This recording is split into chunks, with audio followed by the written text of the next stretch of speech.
அங்கேருந்து வரோம் கத்தி. மாடு விடுவாங்க இன்னைக்கு மாட்டு பொங்கலுக்கு. நிறைய மாடு அலங்காரம் பண்ணி கூட்டிகிட்டு வருவாங்க. எங்கே போவோன்னு தெரியாது, கேட்டுட்டு சொல்கிறேன் நான். இதுதான் அங்கே பிரிட்ஜ் இருக்குது. அங்கேருந்து வரும்போது வண்டி கொஞ்சம் ஃபாஸ்ட்டாக வரும். அந்த பிரிட்ஜில் ஏறி டவுன் இறங்கும்போது இந்த இடத்துல நிறைய ஆக்சிடெண்ட் ஆகும். கண்ட்ரோல் பண்ண முடியாது ஃபாஸ்ட்டாக வரதுனால. அந்த டெம்பிள் இருக்கு பாருங்கள், மரம்.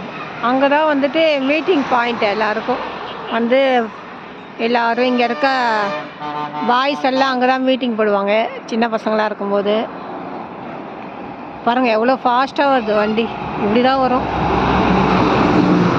அந்த ஸ்பீட் பிரேக்கர் ஏறி இறங்கும் போது அவ்வளோ ஃபாஸ்ட்டாக வரும். கோலம் போட்டுருவாங்க எல்லோரும். நாங்கள் நைட்டு தான் வந்தோம், எதுவுமே எடுத்துகிட்டு வரல கோலப்படிலாம். இன்றைக்கி வாங்கிட்டு வந்துட்டு நாளைக்கு காணும் பொங்கலுக்கு தான் கோலம் பண்ணும். அவங்க ஆயா சிம்பிளாக போட்டுருவாங்க. குட்டி துளசி இருக்கு பாரா, எவ்வளோ பெரிய துளசி. பேக் சைடு கருந்து கட்டாழை இருக்குது, கற்பூர வழியெலாம் இருக்குது பேக் சைடு குட்டி. மாயிலை வச்சு தோரணம்லாம் போடலாமா? ஆயா வரும்போது வீடு சூப்பராக டெக்கரேஷன் பண்ணலாமா?